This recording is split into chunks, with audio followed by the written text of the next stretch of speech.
Voy a iniciar entonces rápidamente. A lo largo de la historia del hombre, esto es una reflexión, desde Adán hasta los tiempos de hoy, la humanidad siempre, si usted lee la Biblia, incluso si usted lee la historia, siempre ha tenido altibajos con Dios. Porque pareciera que desde la caída de Adán y Eva, todo lo siguiente, todo lo que pasa después de esta fatal e infame anécdota de la caída del hombre, las generaciones posteriores estaban corrompidas de alguna u otra manera. Tenés desde Caín y Abel, uno dice, bueno, ¿qué es lo primero que ocurre después de que el hombre es expulsado? Un hermano que mata a su otro hermano. Así arranca la historia de la humanidad, siempre con altibajos. Basta con ver a Noé que viene el diluvio, desata, vamos a llamarle un borrón y cuenta nueva sobre la tierra, para descubrir que uno de sus hijos, Cam, formó una simiente corrupta mediante su hijo Canaán. Ustedes se acordarán de la historia de la desnudez del padre y todo lo que ya conocemos. Y uno dice, pero se acababa de borrar toda la faz de la tierra. O sea, ¿cómo puede ser que parece ser que Noé se subió a los enemigos al arca? Posteriormente tenemos a Abraham que ya teniendo la promesa de descendencia directamente del creador del universo, ¿sí? Porque hoy nosotros buscamos la voz de Dios de diferentes maneras. En esa época Dios se le presenta a Abraham, a su amigo, el famoso amigo de Dios, y le dice que iba a tener una descendencia, ustedes saben la historia, pero el querido Abraham decide adelantar la promesa mediante sus propios medios, Génesis 16:1, en caso de que lo quiera leer, y decide tener un hijo que da nacimiento a toda la cultura que hoy es la cultura musulmana. O sea, él se saltea los procesos que Dios había dictaminado. Más adelante Moisés es usado para librar al pueblo hebreo de la esclavitud. Duró 430 años esclavo, o sea, hubo generaciones que murieron, nacieron esclavos y murieron esclavos. Es decir, quizás ellos pensaban que eran libres porque nacieron con un egipcio que los latigaba todo el día y murieron con un egipcio que los latigaba todo el día. Entonces esa era la rutina de ellos, 430 años, generaciones que murieron, y cuando Dios los libera, resulta que se empiezan a quejar de que estaban mejor en Egipto. Si leemos Jeremías, vas a notar que los primeros 3 capítulos Jeremías empieza a profetizar sobre el pueblo, el pueblo judío, y empieza a desatar un millón de cosas que están relacionadas a la destrucción del pueblo, pero a partir del versículo 3 vas a ver varias veces que Dios dice, pero mira, si te vuelves a mí.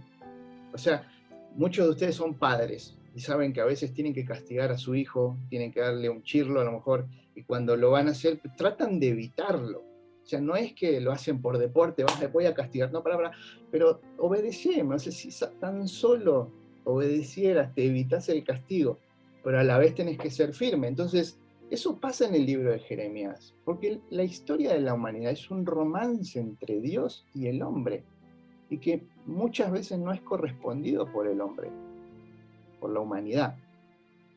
Así que esto me venía a mí a la cabeza, porque yo quería analizar esta idiosincrasia que tenemos los humanos para con Dios. Y me retrotrae todo esto a los discípulos, porque siempre me pregunté cómo es posible que los discípulos, emblemas de heroísmo puro, testigos fieles de los milagros más impresionantes que el ojo humano pudo observar alguna vez. A lo mejor si te tocó ir a alguna campaña de Anacondia, de aquel, de este, has visto gente que se para de la silla de rueda, alguno que camina, pero acá estamos hablando de un nivel un poquito más alto, a lo mejor una resurrección. Imagínate que vas al velatorio de alguien y de pronto se para el que está en la tumba. Ni siquiera estamos preparados para semejante shock. Pero esos eran los milagros que los discípulos estaban acostumbrados a ver. Habiendo estrechado a lo mejor al Señor un abrazo fraternal, porque los discípulos estaban todo el tiempo con Jesús, escuchaban su voz audible, eran personas, eran lo que hoy conoceríamos como amigos tal vez de Jesús. Sin embargo, ¿saben qué? Lo dejaron tirado y lo abandonaron. la alimentación de los 5.000, la sanidad del leproso. No sé, podríamos mencionar 1000 ejemplos que ellos presenciaron, estuvieron junto al maestro y cuando las papas quemaron, se fueron corriendo. Entonces me sigo preguntando también por la cobardía de Pedro. Lo negó 3 veces. O por el cinismo de Judas al darle un beso en su mejilla mientras lo entregaba. ¿Acaso les pregunto, ¿no? O sea, ¿Jesús era un mal líder tal vez? ¿Que no los afectó lo suficiente? ¿Será que uno puede venir a la iglesia, conectarse vía Zoom, profesar ser cristiano, pero realmente nunca haber sido afectado por Jesús? Hago esta introducción para que veamos este ADN corrupto que a veces portamos y que es necesario que Cristo lo arranque definitivamente de nuestra vida. Y yo sé que hoy, y yo creo que hoy, el Señor va a arrancar esa raíz que hace que siempre estemos en un círculo vicioso, de que seguimos lidiando con el hermanito que se ofende por esto, o esas personas que a lo mejor le dan un puesto en la iglesia, un liderazgo, y se creen más que el resto, o aquel que aún no ha entendido que Jesús es nuestro Señor y no nuestro empleado. Porque hoy en día parece que el Señor es nuestro empleado. No, es que Dios tiene que sanar. No, es que Dios tiene que hacer esto. Es que, no, mira, Dios va a hacer esto porque Dios lo... Pero, a ver, para. ¿Estás hablando de tu Señor? Porque uno a su Señor no le da órdenes. Uno acepta la voluntad del Señor. Dios no tiene sueños. Dios tiene voluntad. Entonces, vámonos a San Juan, en el capítulo 1, versículo 35, hay un episodio donde Jesús está con sus discípulos y empieza el ministerio de Jesús.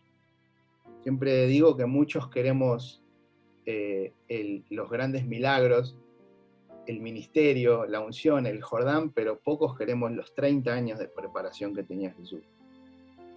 Entonces está Jesús y de pronto en San Juan 1.35 está Juan el Bautista con 2 de sus discípulos. Y dice que aparece Jesús en la escena. Si quiere, trate de seguirme con su imaginación. Esto después lo puede buscar, San Juan 1.35.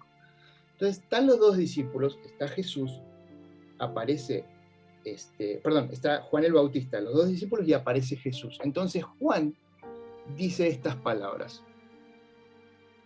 Dice, y mirando a Jesús que andaba por allí, Juan el Bautista dijo, he aquí el Cordero de Dios. Lo presentó como si fuera el mejor presentador, como si fuera un Tinelli, como si fuera, no sé, un conductor, ponga el nombre que quiera, hizo, he aquí el Cordero de Dios. Entonces, inmediatamente, los 2 discípulos de Juan se van a seguir a Jesús.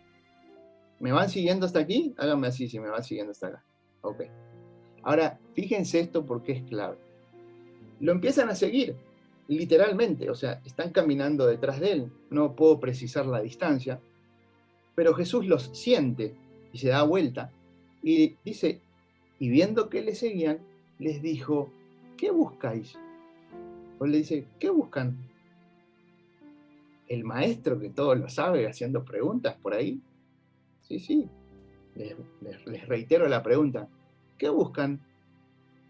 Y yo te pregunto hoy a vos, que estás del otro lado, Silvia, Rita, a Leo, a todos los que están conectados, ¿qué estás buscando? ¿Por qué estás aquí conectado en la iglesia, en estas bancas virtuales? ¿Qué es lo que estás buscando? Y podría asegurar que las primeras respuestas que recibiríamos sería, bueno, venimos a buscar la presencia de Dios. Otros dirán, venimos a alabar y honrar el nombre de Dios. Y son razones excelentes, son súper válidas y son las razones verdaderas. Sin embargo, a veces esas no son nuestras verdaderas razones. Lo decimos de la boca para afuera, porque es lindo usar también términos eclesiásticos.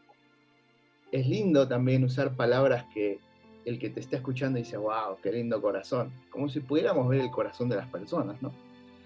Voy a la iglesia para adorar al Señor y en realidad por dentro no es la razón correcta. Pero no se preocupe mi hermano, no se preocupe mi hermana, porque hoy descubriremos cuál es la intención de nuestro corazón, porque el mismo salmista David decía, escudriñame, oh Jehová, y pruébame y examina mis íntimos pensamientos. O sea, a veces ni nosotros nos conocemos. Es Dios el que examina nuestra vida y puede sacar a flote las verdaderas intenciones, los verdaderos motivos por el cual hacemos todas las cosas, incluso seguir al Maestro. Reitero, Jesús les dice, ¿qué buscan? Y es increíble porque pienso que Juan, cuando presenta el Cordero de Dios, hace un trabajo de venta, pero exquisito. Aquellos que han trabajado en venta alguna vez lo sabrán. No dijo, chicos, ahí viene Jesús, ¿eh? No, no, no. Ni siquiera dijo, chicos, ahí viene el Mesías. No, no. Dijo, vamos a usar la expresión más fuerte que pueda existir. Y dice, ahí viene el Cordero de Dios. Presentó al Cordero de Dios y los discípulos se quedaron deslumbrados por completo. Pero ¿saben qué? Tenían una motivación incorrecta. Es por eso que, no sé si se ha puesto a pensar usted alguna vez al leer este pasaje, pero ellos van a la casa de Jesús. No sé si podemos entrar, que nos caiga la ficha, como se dice en Argentina, de que hubo gente que fue a la casa del maestro. Yo quiero saber qué pasó ese día. Por Dios, hay dos personas que siguieron a Jesús y fueron a su morada porque le preguntaron, ¿dónde vives? Lo puede leer ahí. ¿Dónde moras? Le preguntaron. Y fueron a la casa, pero la Biblia no habla nada, no dice absolutamente nada que pasó, no hay trascendencia, porque probablemente, yo creo, la motivación, en realidad la motivación era incorrecta, y se lo voy a demostrar más adelante, pero aquí no hay trascendencia alguna.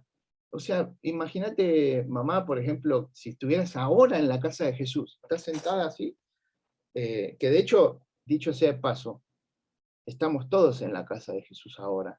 Y no porque estemos en la iglesia y esa es la casa de Jesús, es porque Él habita en medio de la alabanza de su pueblo.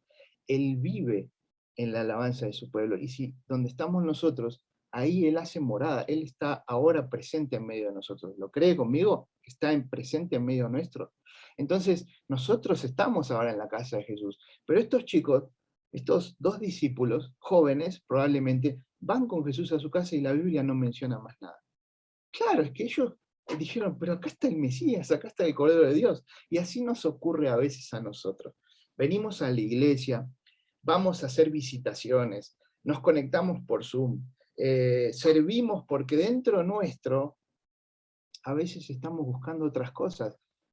Hay mucha gente que está buscando la respuesta a sus oraciones solamente, milagros, otros que quieren prosperidad, otros que quieren amigos, hay gente que se siente sola y como acá nos tratamos todos bien, no, yo vengo acá porque los chicos, lavar nuestras culpas, hay gente que va a la iglesia para lavar sus culpas, para que llegue el lunes y ser la misma persona que dejaste de ser el día domingo. Pensamos que la iglesia es una suerte de Walmart o de Carrefour, donde escogemos lo que nos gusta. Y si no nos gusta el mensaje que da Hernán, mejor no, estoy yendo a otro lado, ¿viste? Porque o si no me gusta que tal cosa, y empezamos a seleccionar productos en lugar de ponernos a pensar cuál es la motivación y dónde es que Dios nos plantó. Entonces Jesús hoy nos vuelve a preguntar a todos, ¿qué buscan? Fíjense en Juan 6:2. Ocurre el milagro de la alimentación, que todos lo conocen muy bien, se calcula que más de 15.000 personas fueron alimentadas, porque la Biblia habla de 5.000, sin contar mujeres y niños. Y dice en Juan 6:2, y le seguía una gran multitud, pues veían las señales que hacían los enfermos. Básicamente lo que está diciendo es, le seguía una gran multitud porque veían señales que hacían los enfermos. Veían y lo seguían por los milagros. ¿Y saben qué? Dice más adelante, en Juan 6, en el versículo 26, dice, lo voy a leer en la versión lenguaje actual, dice, francamente, ustedes me buscan porque comieron hasta quedar satisfechos, y no por haber entendido los milagros que hice. Y más adelante le dicen, bueno, ¿qué es lo que Dios quiere que hagamos? Y Jesús les dice, lo único que Dios quiere es que crean en mí, que quiten la mirada de las señales, de los prodigios, del milagrito, es que tengo una molestia, y Dios, sí, eso es parte de la vida cristiana, porque eso son señales que te van a perseguir a ti. Pero tu mirada siempre tiene que estar puesta en el Rey de Reyes. Entonces, ¿saben lo que le preguntaron a Jesús cuando él dijo, lo único que Dios quiere es que crean en mí, que soy a quien él envió? Le dicen, entonces le preguntaron, versículo 30 del capítulo 6 de Juan, ¿qué milagro harás para que te creamos? Era gente que necesitaba ver milagros para creer en Jesucristo. Lo seguían de cerca, ¿eh? Y estaban todo el tiempo. Si usted lee la historia después, van a ver que se agolpaban por seguir a Jesucristo. Pero ¿sabe qué, mi hermano y mi hermana? Cuando las papas quemaron los 5.000, ninguno estuvo para defender al maestro.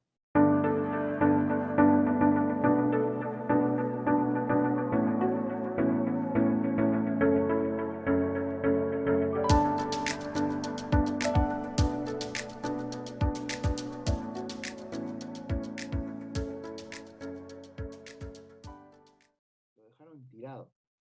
Se fueron todos corriendo. ¿Por qué? Porque la motivación por la que le seguían era la motivación incorrecta. Vos podés hoy agarrar tu Facebook y escribir un versículo bíblico con la motivación incorrecta.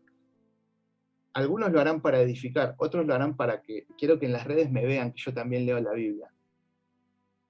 Algunos se tomarán sus selfies poniendo sus caras y abajo, en lugar de ser honestos y escribir, miren chicos, salí súper bien, ponen, en paz me acostaré y asimismo dormiré porque solo tú. Porque las verdaderas intenciones no salen a flote hasta que hay problemas en la casa, hasta que hay una crisis, hasta que a un chino se le ocurre soltar un virus en toda la humanidad. No salen las verdaderas motivaciones. ¿Están conmigo? Sonrían cada tanto como para saber que me quieren. Si tan solo esos 5.000 varones, porque reitero, eran tal vez más de 15.000 personas con mujeres y niños, y tan solo los 5.000 que fueron alimentados ese día, que vieron el milagro hecho por Jesús, hubieran ido a defenderlo de sus detractores cuando lo estaban por crucificar, la historia sería otra. Se hubiera armado una revuelta social y hubieran tenido que frenar a lo mejor la crucifixión. Pero no, lo abandonaron. Entonces me doy cuenta que no hay forma de cautivar a una persona con un milagro. O sea, una persona puede vivir el milagro más impactante de su vida, pero eso no lo va a cautivar a acercarse a quien le dio el milagro. O sea, hay gente que es agradecida con Dios, hay gente que experimenta milagros con Dios, porque es parte de la vida cristiana, pero no intiman con Dios. Y eso es un nivel superior. Quiero que sepas, mi hermano, que los milagros, la providencia de Dios de que no te falte para comer, el dinero que justo entró en tu cuenta cuando más lo necesitabas, todas esas cosas es el nivel más bajo del cristiano. Es el nivel más bajo del cristiano. Hay un nivel superior por sobre estas cosas, que es la intimar con el dador de los sueños, intimar con el creador del universo, intimar con el que te dio la vida, que te dice, ¿qué te importa más? ¿El milagro? ¿Lo que yo puedo darte? ¿O lo que soy yo? ¿Cuánto tiempo crees que puedas sustentar una relación con una persona que está basada en la conveniencia? ¿Cuántas veces solo buscamos a Dios por conveniencia? No hay dinero para pagar las cuentas, me voy a poner a orar. Hay una enfermedad acechando, hay un parte médico no deseado, te rodea la crisis y hacemos como en la barca. Jesús, sálvanos que perecemos. Cuando tu trabajo era estar durmiendo igual que Jesús. ¿Se acuerdan, no? Del episodio de la barca que él iba durmiendo, ¿no? A lo mejor lo que vos tenías que hacer era estar tranquilo y durmiendo, como él estaba durmiendo. Porque si él te dice, vamos al otro lado, y tenés una palabra de Dios que te dice, vamos a cruzar al otro lado vas a llegar. Si Dios te dio una palabra, no hagas lo que hizo Abraham, que generó todo un problema que nos persigue hasta hoy, porque estos musulmanes son capaces de volar medio país con tal de Alá. Son personas extremistas al 100, pero Dios cumplió su promesa y le dio una gran descendencia también a Ismael. No sé si, sé que todos lo saben por las dudas, Ismael, que es el hijo ilegítimo de Abraham, es toda la descendencia de él es el pueblo musulmán, y todo el pueblo judío es de la descendencia de Isaac. Entonces, Dios cumple, pero si uno se anda adelantando a las cosas, entonces si Él te dijo, vamos al otro lado, si Él te dijo, yo estaré con tu familia, si Él te dijo, tu casa me servirán, si Él te dijo, serás salvo tú y tu casa, entonces al otro lado vas a llegar. ¿Lo cree conmigo? Hágame una seña así. Te hago una pregunta, y no tiene que ser una pregunta espiritual, pero honestamente, ¿abrirías la puerta de tu casa, tu corazón, tus sentimientos y tu amistad a alguien que solo está contigo por conveniencia, que quiere tu dinero, que te das cuenta que lo que quieres son tus cosas, tu bienestar? ¿Crees que Jesús querría estar con interesados? Porque es como que todos lo sujetamos a la misericordia de Él y todos lo sujetamos a que no, pero Jesús es distinto. Eh, Somos bien convenientes en ese sentido. Claro que sí, donde abunda el pecado, sobreabunda la gracia, pero eso no implica que Él intime contigo. Él no te desecha, pero una persona interesada que persigue a Jesús por lo que Él puede darte, por el bienestar en esta tierra, que es pasajera, eso no va a hacer que Él intime contigo.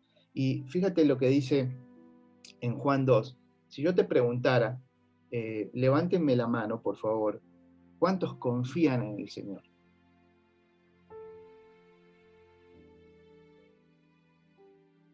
Esta pregunta la oímos mucho en distintos lugares. Pero ¿qué pasa si la pregunta ahora es, ¿y Él confía en ti? En Juan capítulo 2, versículo 23, dice, cuando estaba en Jerusalén durante la fiesta de la Pascua, muchos creyeron en su nombre. Si puede, ahí donde está, repita, creyeron en su nombre. Frase utilizada en el ámbito eclesiástico, pero por montones. Sí, yo creo en Jesús. Cuando hacemos la famosa oración de fe, ¿crees en el Señor Jesucristo? Sí, yo creo en Jesús. Bueno, aquí dice, muchos creyeron en su nombre al ver las señales que hacía. Motivación incorrecta. Y fíjense lo que dice un versículo después, pero Jesús por su parte no se confiaba de ellos porque conocía a todos.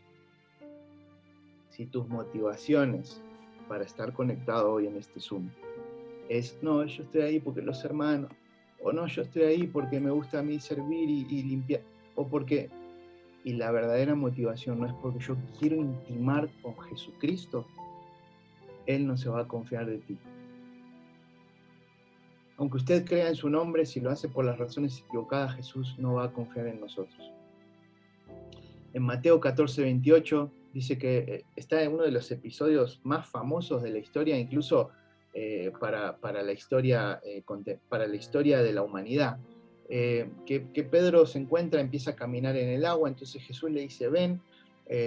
Pedro entonces baja de la barca, comienza a caminar sobre el agua en dirección a Jesús, pero al notar la fuerza del viento tiene miedo, y como comenzaba a hundirse, gritó, sálvame, Señor. Al momento Jesús lo tomó de la mano porque no lo dejó tirado. Jesús sí le salvó. Jesús sí le proveyó el dinero que necesitaba. Jesús sí le dio el trabajo que a lo mejor estaba buscando. Jesús sí le sanó la dolencia. Jesús sí responde. Jesús sí le dio el hijo que le prometió a Abraham, a pesar de que éste faltó. En cuanto subieron a la barca se calma el viento. Versículo 33. Entonces los que estaban en la barca se pusieron de rodillas delante de Jesús y le dijeron, en verdad tú eres el Hijo de Dios. ¿Sabe qué, mi hermano? Mateo 14:28.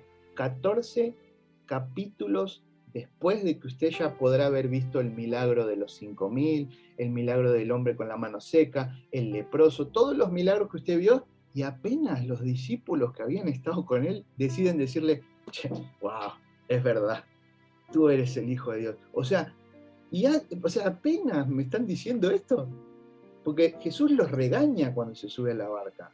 Entonces, ya tenían tiempo con él, sin embargo volvieron a decir, en verdad tú eres el Hijo. Los discípulos aún no creían del todo. Y así hacemos hoy. Predica a lo mejor mi mamá en esta congregación, a lo mejor Hernán Pulela, y nos vamos todos, cortamos la sesión de Zoom, o nos vamos, cuando lo es presencial, nos vamos todos diciendo, amén, Dios es milagroso. Sí, y al día siguiente parece ser que somos otra persona porque recibimos una mala noticia y, oh no, otra vez estoy mal porque no puede ser, necesito hermanos que... Pero si ayer me estabas diciendo que Dios es milagroso, ¿cómo hoy me estás diciendo que estás dudando y que tu fe a lo mejor está tambaleándose? Si aún a veces no creemos del todo en Jesús, ¿cómo quieres generar una amistad con Él? Así que te vuelvo a preguntar, con todo el respeto que me merecen, aquí hay gente de muchos años en el Evangelio, reitero, yo no les puedo enseñar nada, pero yo sí siento que a todos Dios nos está preguntando qué buscamos. En Lucas 22 se generó una disputa sobre quién de ellos iba a ser el mayor. Imagínense, estamos sentados en la mesa con Jesucristo, yo necesito que me diga cosas, que me hable, que me enseñe, pero dame un segundito que necesito checar quién de nosotros es el más grande. Chicos, háganme el favor. Fíjense la idiosincrasia de los discípulos. El más importante entre ustedes debe ser como el menos importante de todos. Y el jefe de todos debe servir a los demás, incluyendo los pastores. ¿Buscas reconocimiento tal vez, como ellos estaban viendo quién era el mayor de los discípulos? Hay gente que dice que tiene ministerio de consejería, otros dicen, no, yo tengo ministerio de sanidad, de profecía, y todavía no ha aprendido a sujetarse a la autoridad. Hay gente con cargos en la congregación y no ha entendido que el más importante es el que más debe servir.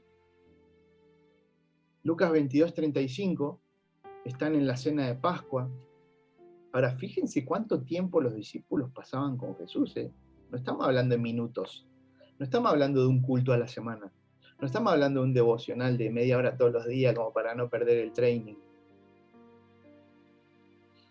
La Biblia dice acerca de mí, dice el Señor. Chicos, esperen un segundo, dice, les aseguro que pronto me va a pasar esto, donde dice, y fue considerado un criminal. Los discípulos se paran y dicen, Señor, aquí tenemos 2 espadas. Y él les contestó, ustedes no me entienden, pero ya no hablemos más de esto. O sea, ya estaba el último tramo de la vida de Jesús. Jesús ya se estaba empezando a preocupar por lo que iba a venir, y de esto usted lo puede ver en el huerto. Cuando él está en el Getsemaní empieza a sudar sangre. Sinónimo de un estrés traumático pero absoluto, porque los vasos sanguíneos empezaron a romperse. Entonces él está en esa etapa y los discípulos están viendo a ver quién tiene 2 espadas porque no entendían los milagros. Ya estaba por comenzar ese último tramo y qué triste es saber que después de muchos años de cristiano, mi hermano y mi hermana, seguimos sin entender a quien decimos es nuestro mejor amigo, nuestro Salvador. Seguimos pensando que la iglesia es un club social donde podemos venir a ahogar nuestras penas, donde, no, es que acá van a orar por mí, porque por supuesto que vamos a orar por ti, por supuesto que van a orar por mí, pero ese no es el motor de mi vida. El motor de mi vida debe ser Cristo, poner los ojos en Jesús. Buscad primeramente el reino de Dios y su justicia y todo lo demás vendrá por añadidura. Todo esto se trata de Jesús, de que Él nos amó primero. Ya voy casi por concluir en Juan 15. Jesús de plano dice, bueno, a ver, veo que no me entienden tanto, voy a utilizar una de estas fábulas para que me comprendan mejor, y empieza a compartir algo que a mí me cimbró tremendamente. En Juan capítulo 15, dice, empieza él a hablar como si fuera un idioma de agricultor, porque mucha gente que estaba con él se dedicaba al campo. Entonces, bueno, voy a utilizar un ejemplo. Él hablaba bastante de este tipo de analogías, porque era más fácil de entender. Habló de la parábola del sembrador. ¿Ustedes se acuerdan de eso, no? Entonces dice en Lucas 15, desde el versículo 1, dice, yo soy la vid verdadera, y mi Padre es el labrador. Todo pámpano que en mí no lleva fruto, lo quitará, será arrancado. Y todo aquel que lleva fruto, lo limpiará para que lleve más fruto. Es decir, que cuando uno está en la vid verdadera, que es Jesús, dice que uno debe de llevar fruto, uno tiene que dar fruto. Por eso, si a lo mejor nosotros tenemos 20, 30 años de cristianos y seguimos siendo los mismos de hace 30 años, si seguimos siendo los mismos de hace una semana, si ustedes nos juntáramos a hablar y ven que yo sigo siendo el mismo agrandado que era cuando estaba allá, o si ustedes empiezan a hablar conmigo y se dan cuenta, no, pero este sigue hablando malas palabras, no, pero este sigue fumando, no, pero este sigue haciendo lo mismo de hace años atrás, dice, todo en pámpano que en mí no lleva fruto, lo quitarán. Y ¿sabe qué? Estos versículos no nos gusta leerlos tanto, porque no son tan motivacionales, no son tan, no, pero Dios, ¿sabes que todo lo puede? Estos son un poquito más duros, donde te está diciendo, si no das fruto, cuando venga la cosecha y venga el Señor a buscarte, y se hallará fe en la tierra. Siempre me pregunto cómo van a hacer para justificar la desaparición de millones de personas cuando venga el arrebatamiento. ¿Alguna vez se lo ha preguntado eso? Qué triste que la respuesta sea, va a ser bien fácil, porque va a ser tan poca gente que van a inventar algo bien rápido y van a engañar a este mundo así como lo vienen engañando hasta ahora. Porque todos nos imaginamos que medio planeta se va a ir con el Señor. Todo pámpano que en mí no lleva fruto, lo quitará. Más adelante dice, si permanecéis en mí y mis palabras permanecen en vosotros, pedid todo lo que queréis y os será hecho. En esto es glorificado mi Padre. Y saben que yo a veces hablo con los músicos, porque aquí en la cultura, a lo mejor, en la cultura de los músicos que son cristianos, vos le decís a una persona en el mundo que no es cristiano, le decís, qué bien tocaste, y te dice, muchas gracias. Pero si vos le decís, qué bien tocaste a un cristiano, te dice, no, no, no, la gloria es para Dios, para mí no, no, no, no, yo no, eso no. Se tapan así con una suerte de humildad. Y yo lo que les digo es, chicos, cuando alguien los elogie por si ustedes tocan bien, hicieron algo bien, digan gracias. Porque ustedes no le pueden robar la gloria a nadie. Ni yo le puedo robar la gloria al Dios que está en el cielo, lleno de gloria y rodeado de gloria. Lo único que voy a hacer es verme ridículo yo y lograr el rechazo, porque dice que Él a los humildes los exalta, pero al que se agranda un poco Dios lo rechaza. Entonces, ¿qué es lo que glorifica al Padre? ¿Es decir gloria a Dios? ¿De verdad creemos que eso va a glorificar a Dios? O a lo mejor cantar, te doy gloria, gloria. Aquí lo dice, no son palabras mías. Jesús dijo, en esto es glorificado mi Padre. Lo que más le va a dar, lo que más le va a dar a él, es, wow, Lisandro me está glorificando, Guillermina me está glorificando, Rita, Viviana me están glorificando. ¿Por qué? Porque dan fruto y no son los mismos de ayer, son distintos. Están cambiando malos hábitos, están dejando atrás todo lo viejo y empezando una nueva relación personal conmigo. Dice, si guardareis mis mandamientos, permaneceréis en mi amor, así como yo los he guardado. Y en el versículo 14 dice, vosotros sois mis amigos y hacéis lo que yo os mando. Qué interesante esta reflexión, ¿no? Jesús te está diciendo, vamos a ser amigos, pero tenés que hacer lo que yo te digo. Pues es una amistad bastante comprometida, ¿no? Casi que yo le diría, no te estás contradiciendo un poco. Porque es lo que te está diciendo, yo a ti te voy a llamar amigo, pero tú a mí me vas a llamar Señor. Si usted mira la Biblia, nunca nadie le llama amigo a Dios. Es Dios el que te llama amigo a ti. Él es tu Señor, Él es tu jefe, Él es el que maneja su voluntad como Él quiere. Uno puede orar, uno puede clamar y Dios verá si cumple lo que quiere cumplir, si Él quiere cambiar, si Él quiere transformar. Es su voluntad. Pero en esta iglesia moderna nos hemos convertido en decretadores, nos hemos convertido en personas que no, yo decreto, pero si que estuviéramos hablando de la Constitución, estamos hablando de Dios. ¿Están conmigo? Ya estoy por terminar. Y en el versículo 15 ya de este capítulo dice algo que a mí me pegó muy fuerte. Dice, todas las cosas que oí de mi Padre os las he dado a conocer. Y aún así no le entendía. Muchas veces buscamos las grandes revelaciones del Evangelio, abrir la Biblia y encontrar la explicación de los 7 sellos apocalípticos, eclesiásticos y los símbolos, y buscamos las grandes revelaciones, cuando el Señor ya nos las dio. Porque dice, todas las cosas que yo oí de mi Padre, os las he dado a conocer. Y dice en el Salmo que en las tablas de nuestro corazón está escrita su palabra. Está aquí adentro. Y no la activamos, no sale. ¿No te ha pasado que estás en una situación difícil y viene un versículo a tu cabeza? Es la palabra que se activa dentro de tu corazón. Y adentro tenés revelaciones que aún no ha sido descubierta porque el Señor está esperando intimar contigo para contarte sus planes, pero no se los va a contar a la gente de la cual Él no se confía.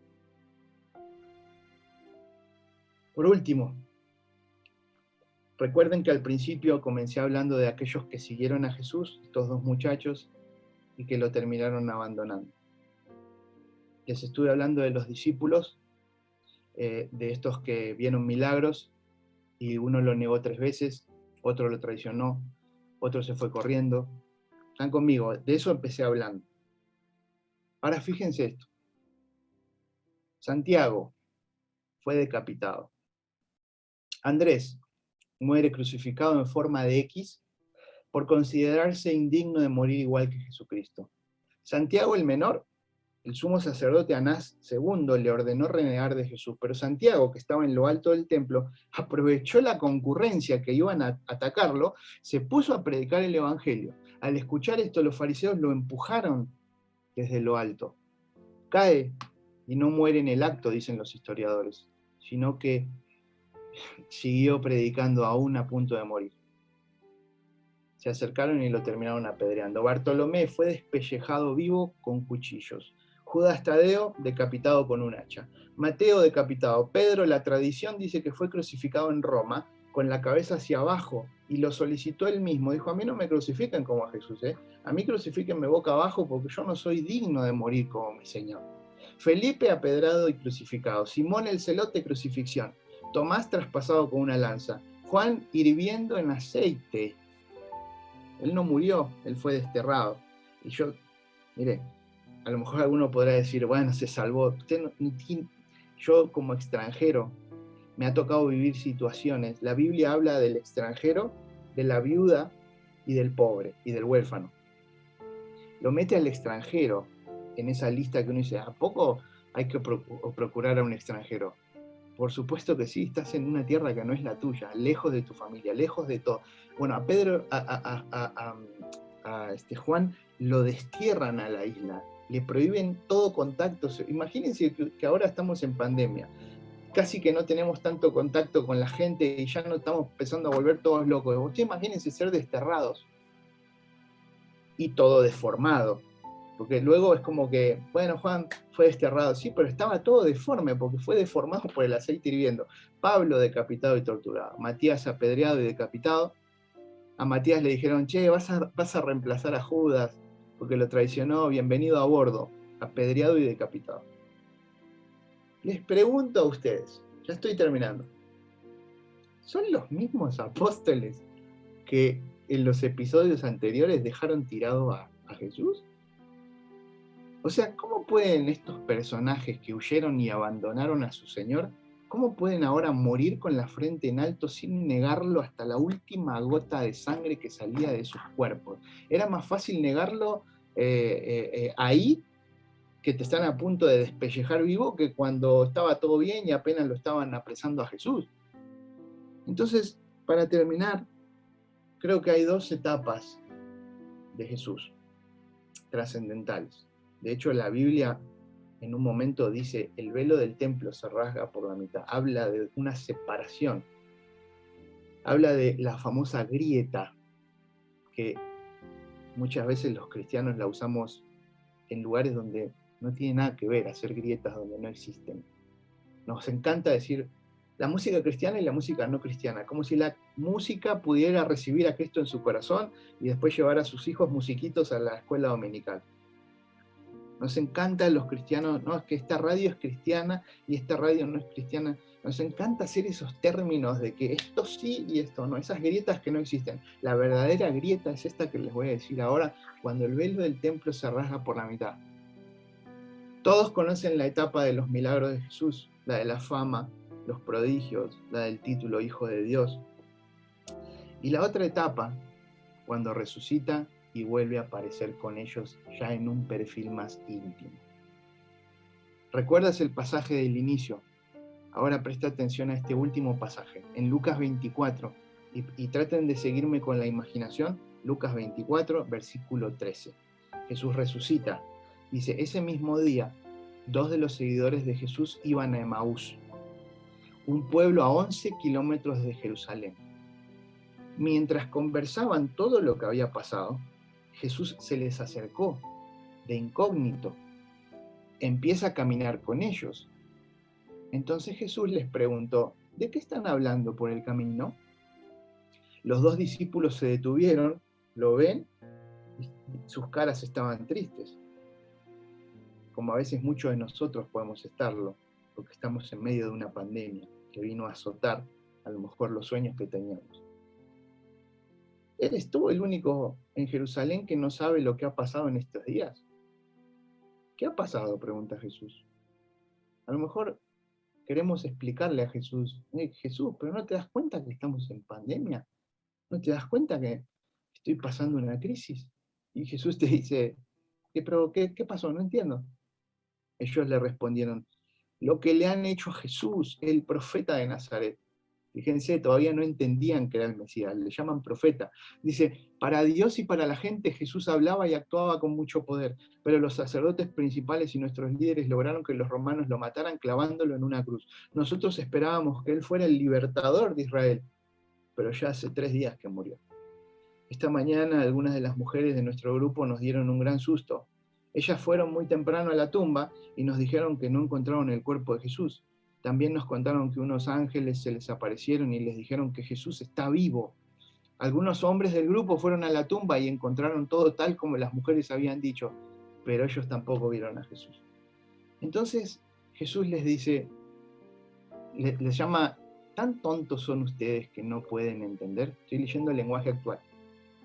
¿Por qué son tan lentos para creer todo lo que enseñaron los profetas?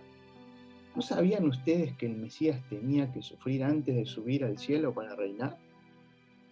Y ahora aquí esto es clave. Versículo 27.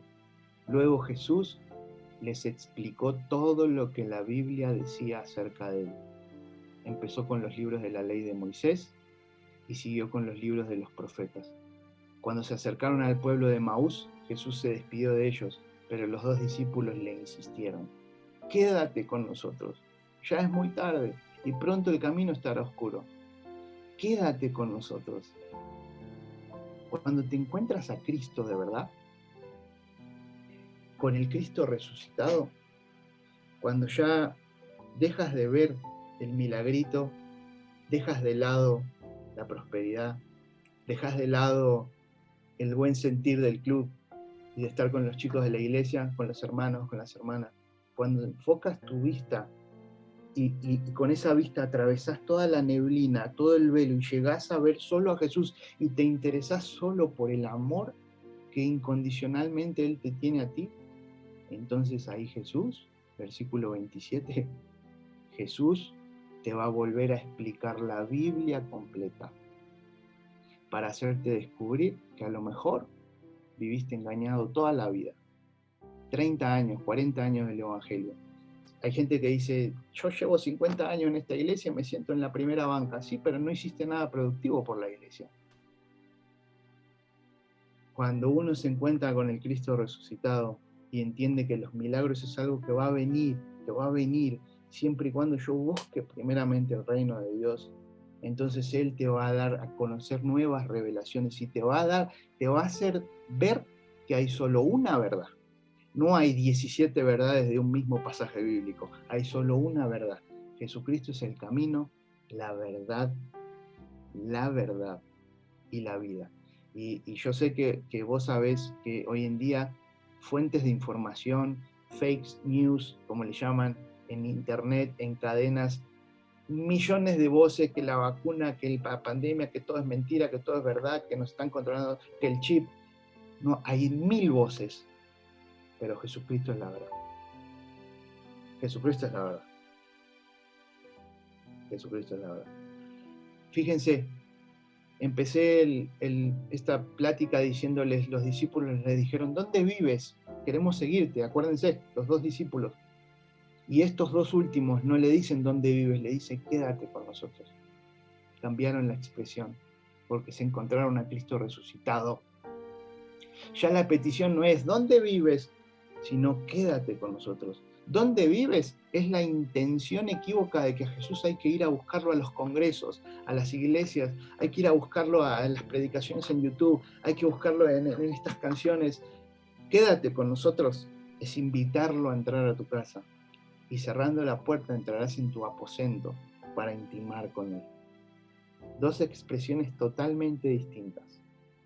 Le llevó 3 años a los discípulos entender esto. 2 actitudes diametralmente opuestas: seguirlo por interés o invitarlo a tu vida para dársela por completo. Visualice usted, por favor, en su cabeza, un espejo en su cabeza y en su mente, y piense con honestidad. Aquí nadie lo está viendo, nadie lo está escuchando. Es su cabeza y usted. Y piense con honestidad de qué lado se encuentra. Del lado de los discípulos que siguen a Jesús, sin importar si mañana pierdo a mi familia en un virus, sin importar si lo perdí ayer, sin importar si viene un aguijón a mi carne, sin importar si viene una enfermedad, sin importar si pierdo mi trabajo, sin importar si no tengo para comer. Si está de ese lado o del lado de los discípulos que siguen a Jesús y que son capaces de morir asesinados por Él sin importar lo que Él te dé. Jesús tuvo que romper el velo del templo y resucitar para que los discípulos lograran abrir su cabeza y entender todo. Tú puedes estar viviendo una vida con Jesús, pero solo por su entorno y todo lo que representa. Tú puedes conectarte ahora a Zoom y mañana Dios puede hacer un milagro en tu vida. Pero aún así, esos milagros, sanidad, bienestar, comunidad, iglesia, ministerio, satisfacción de ver gente cambiada y renovada, pero tú y yo sin tener a lo mejor una vida íntima con Él. Dice en Apocalipsis 3:20, he aquí, yo estoy a la puerta y llamo. Si alguno oye mi voz y abre la puerta, entraré a él y cenaré con él y él conmigo. Normalmente usamos este versículo, al menos me ha tocado de verlo mucho cuando uno habla con un converso y le dice, bueno, mirá, está Jesús a tu puerta, pero ¿sabe qué? En realidad esto es un llamado a todos nosotros, a todos. Tengas el tiempo que uno tenga en el Evangelio, es un llamado a todos nosotros. Estos discípulos, hubo uno, a mí me llama mucho la atención que cuando Jesús resucita le dice, vayan y díganle a los discípulos, y dice, y a Pedro, ¿se acuerdan de ese pasaje? Que él dice, díganle a todos que voy a ir, y a Pedro. Pedro fue el que lo negó 3 veces, pero Pedro lloró amargamente. Y decía David Wilkerson, dice, no puede existir verdadera pasión por Dios si no nace en un mar de lágrimas. Así que Pedro tenía un pequeño plus. Lloró amargamente cuando rechazó 3 veces a su Señor. Así que no te preocupes si has sido o hemos sido de estos discípulos que nunca entendieron los milagros del Señor y que hoy a lo mejor en plena pandemia y en esta conexión tan linda de Dios estamos empezando a entender el verdadero evangelio y empezar ahora a perseguir a Cristo y no lo que Él puede hacer por nosotros. No te preocupes si fuiste de los otros, porque he aquí yo golpeo a la puerta. No dice almorzaré con Él, dice cenaré con Él. Porque no importa cómo empieces tu vida, lo que importa es cómo la vas a terminar. Lo que importa es cómo hoy, si el virus te llegara a tocar, y yo Obviamente uno no está todo el tiempo hablando de estas cosas, pero muchas veces discrepo de las personas que no encaran este tipo de cosas. Si hoy el virus nos llegara a tocar porque no sabemos qué es lo que está pasando, ¿a dónde nos vamos a ir? No, me voy con Cristo. Ah, pero hallará fruto, como dice en Juan 15. ¿Habrá hallado fruto en mí? ¿Sabe que hace un tiempo que me enfermé? A mí me dio COVID. No me puse mal, gracias a Dios. Pero ¿sabe que a mí me aterraba? Saber si el Señor se iba a agradar del fruto que hay en mí. De que Él pudiera ver mi corazón y diga, bien has hecho, no sos el mismo de antes. No sos el mismo niño de antes, no sos el mismo adolescente desubicado de antes. No sos el mismo cuando estabas fuera de Cristo, no sos el mismo. Bien has hecho, he encontrado fruto. Y déjame decirte que cuando tenés fruto, entonces viene el podador, Juan 15, perdón, y empieza a podar. ¿Para qué? Para que des más fruto. Lo dice ahí, Juan 15. Entonces, que no te sorprenda que a lo mejor el podador, lo decía a lo mejor recién Mónica, que te tocó pasar esa desaveniencia, que te caíste por lo que entendí. A lo mejor el Señor está podando. A lo mejor está podando tu vida porque necesita que des más fruto. A lo mejor está podando, a lo mejor ayer tuviste un problema, a lo mejor estás pasando una crisis, porque el Señor está podando, porque necesita más fruto. Dice, cenaré con Él. Así que yo te invito en esta tarde-noche, ya es de noche, voy a hacer una oración con mucho respeto y le voy a pedir al Señor algunas cosas. Así que si me acompañan, me van a honrar mucho. Señor, yo quiero pedirte con todo mi corazón y sabiéndome siervo tuyo, sabiéndome un esclavo de tu voluntad, Señor, pero también sabiendo que me escuchas y sabiendo que tengo entrada libre a ti por el sacrificio de tu Hijo Jesucristo, Señor. Y yo te pido encarecidamente, Señor, que a cada uno de mis hermanos que están en sus casas, a lo mejor en soledad, a lo mejor ya desanimados, desalentados, con una fe frágil, a lo mejor fortalecidos, a lo mejor sabiendo que tú eres el Dios que tiene control sobre todas las cosas. Sé que hay distintos ánimos, Señor, pero yo te pido que a cada uno de ellos nos permitas conocerte a ti aún más íntimamente, Señor, y que puedas ver nuestro corazón, Señor, y encontrarnos confiables, y que puedas compartirnos tus planes, y que puedas decirnos lo que debemos hacer para el día de mañana, lo que tengo que hacer el próximo minuto, porque el mundo se está volviendo hecho pedazos, como bien está escrito en tu palabra. Pero necesitamos más información, Señor. La información que tú tienes guardada para nosotros y que ya nos diste, pero no está activa en nuestro corazón.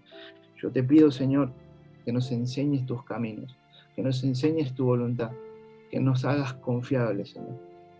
Y ahora sí que, como dijo Samuel, heme aquí, Señor, habla, que tu siervo oye. En el nombre de tu Hijo amado Jesucristo, que esta palabra, Señor, haya sido tu palabra, Señor, y que penetre en los profundos de los corazones, Señor, y que traiga cambios según lo que tú estipules, según lo que tú quieras, Señor, y que realmente podamos terminar este culto, esta reunión, Señor, reconociéndote como el centro soberano de nuestras vidas. Cada conexión en este Zoom, cada acción, Señor, todo se trata de ti. Todo y cada una de nuestras acciones.